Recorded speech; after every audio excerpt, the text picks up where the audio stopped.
미국 중앙은행인 연방준비제도가 시장의 예상대로 기준금리를 인상했습니다. 올해만 벌써 네 번째 인상이죠. 다만 내년도 인상 횟수를요, 세 차례에서 두 차례로 수정 전망에서 인상 속도를 조절하겠다라는 뜻을 내비쳤습니다. 네, 이제 관심은 미국의 이 속도 조절이 우리나라 경제와 금융시장에 어떤 영향을 미칠까 하는 부분이겠죠. 관련해서 전문가와 이야기 나눠보겠습니다. 숙명여대 경제학과 신세동 교수입니다. 어서 오세요. 안녕하십니까. 반갑습니다.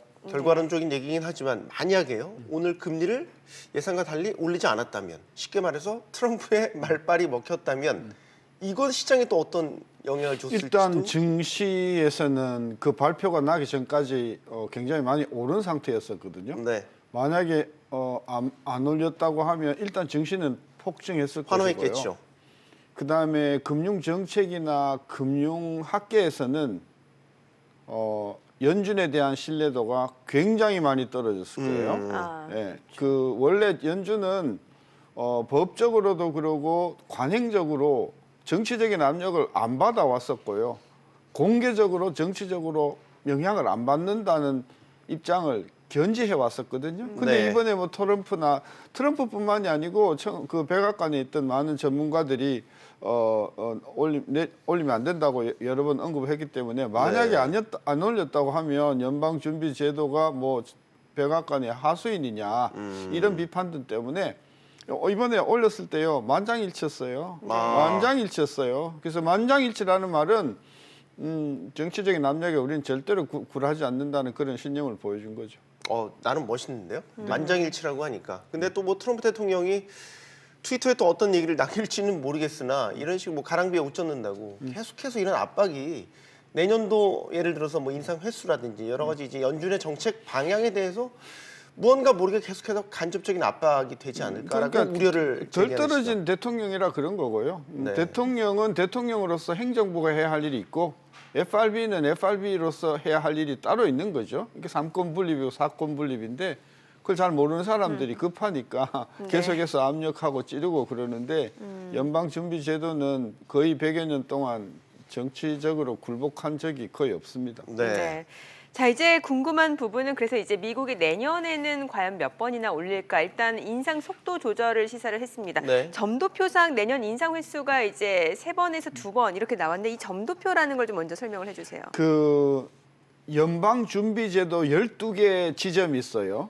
총재가 12명입니다. 네. 네. 그리고 그 이사회의 멤버가 정원은 7명인데 그중에서 2명이 지금 결혼이어서 5명입니다. 합하면 17명이죠. 네. 그 17명에게 성장률이면 성장률, 그다음에 뭐 물가면 물가, 그다음에 금리를 내년에 올리면 몇 번쯤 올려야 되는가를 이렇게 설문조사를 합니다. 네. 그 설문조사한 표를 우리는 점도표라고 하는데 그 내용은 성장률일 수도 있고 물가 예상치일 수도 있고 네. 인상 횟수일 수도 있는데 지금 이야기하시는 것은 인상 횟수를 몇 번쯤 올려야 하는가에 대한 여론조사입니다. 네.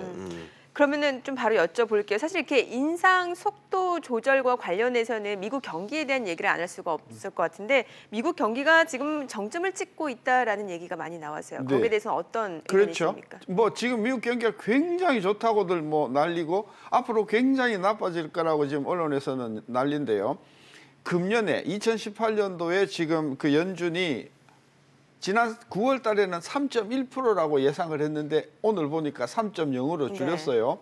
지난 10여 년 동안 미국 성장률이 3.0%를 도달한 적이 없어요. 그런 면에서 3.0%가 상당히 높은 것은 사실이고 내년도 성장률에 대해서는 지난 9월에는 2.5라고 봤는데 2.3으로 낮췄어요. 그러면 금년에는 3.0, 내년에는 2.3이니까 상당히 내년 경제 성장률을 조금 떨어진다고 이번에 봤다는 거죠. 네. 우리나라와의 금리 격차는 0.75%포인트로 다시 벌어지게 됐습니다. 어떻게 봐야 되겠습니까?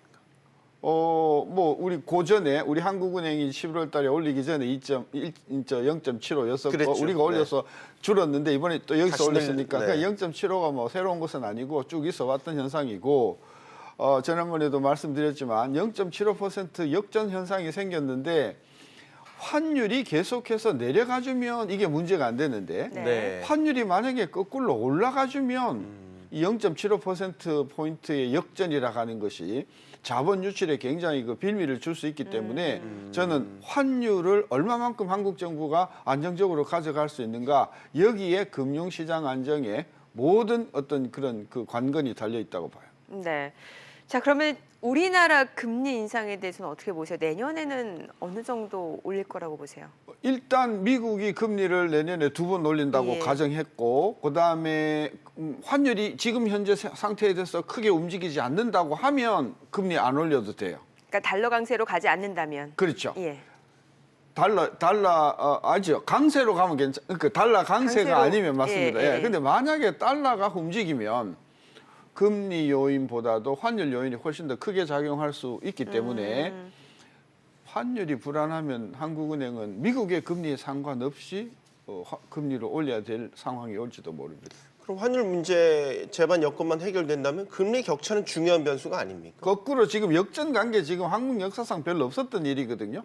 항상 우리 금리가 미국 금리가 높았어요. 근데 이번에 이제 0.75 됐지 않습니까? 그게 유지가 되는 결정적인 이유는 우리 원화가 상당히 강세를 유지해주기 때문에 그게 가능한 건데 네. 만약에 하나가 강세가 이게 흔들려 버리면 이 금리 역전이라는 게 굉장히 큰 그 불안 요인이 되기 때문에 금융시장의 안정은 환율 안정에 저는 굉장히 지금 종속되어 있다 이렇게 보는 거죠. 네.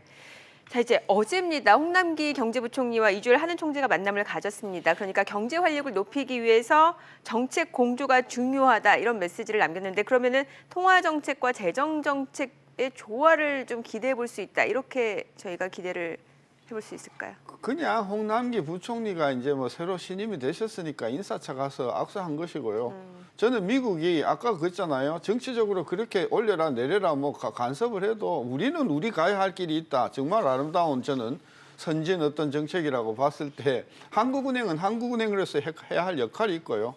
정부는 정부로서 해야 할 역할이 있단 말입니다. 정부가 해야 할 일을 제대로 하면 되는 것이지 뭐 그 한국은행에다 대고 금리를 내려달라, 뭐 올리지 말라, 저는 이렇게 하는 모습은 저는 바람직하지 않다고 봐서 일단 두 분이 새로 만나서 뭐 이렇게 각오를 다짐하는 것은 좋으나 한은의 역할은 분명히 한은의 역할 따로 있는 것이고 기재부는 기재부로서 역할을 충분히 하면 되는 것인데 기재부 역할을 제대로 못하면서 손을 한국은행이나 다른 쪽에 벌린다는 것은 저는 우리 미국에서도 봤지만은 아름답지 못하다. 저는 그래서 손 잡는 것은 좋은데 정치적으로 한국은행이 휘둘리면 안 된다고 생각합니다. 네. 말이 나왔으니까 내년도 경제정책 방향 발표가 됐으니까요. 문 대통령이 달라졌다라는 평가가 나오고 있고 주 52시간 최저임금 이런 부분에 대한 정책 시사, 뭐 궤도 수정 이런 부분들이 직간접적으로 언급이 되고 있습니다. 최근에 경제부처 장관들한테도 질타가 쏟아졌고 체감할 만한 성과를 내놓으라고 독려하고 기강을 잡는 모습도 다분히 많이 보입니다. 체감하는 실적을 내놓으라는 이야기는 제가 1년 전서부터 했던 이야기고요. 네. 왜 지금 하시죠?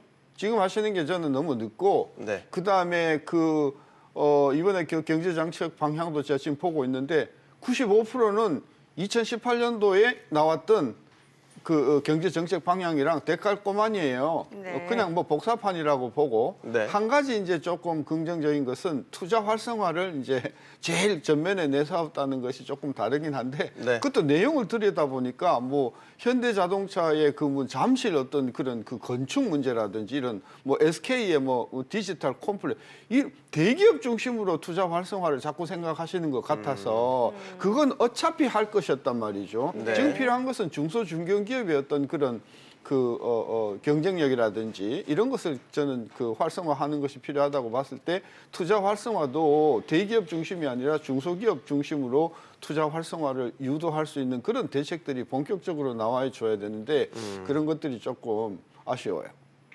알겠습니다. 네. 신세동 교수와 이야기 나눠봤습니다. 오늘 말씀 감사합니다. 잘 들었습니다.